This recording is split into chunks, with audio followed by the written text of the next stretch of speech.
नाशिकच्या येवला तालुक्याच्या ग्रामीण भागात यंदा भीषण पाणी टंचाई निर्माण झाली आहे। ग्रामस्थांना हंडाभर पाण्यासाठी मोठी वणवण करावी लागते। गेल्या वर्षी पावसानं दमदार हजेरी लावल्यामुळे डिसेंबर जानेवारी ऐवजी मार्च महिन्यात टँकरची मागणी करण्यात आली।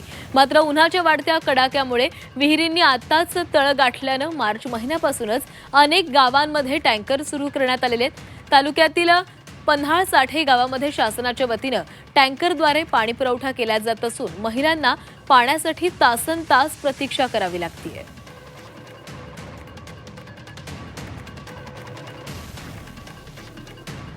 तर नाशिकच्या येवला तालुक्यामध्ये भीषण पाणी टंचाई निर्माण झालेली आहे। 36 गावांना टँकरनं पाणी पुरवठा केला जातोय। उकाडा वाढलेला आहे, त्यामुळे विहिरींनीही तळ गाठलेले आहे। आम्हाला पाण्याची खूप टंचाई आहे। पाणी आम्हाला खाली 4 महिने टिकतं पाणकळ्याचं। विहिरीला नंतर फेब्रुवारी मध्ये पाणी नाही राहत।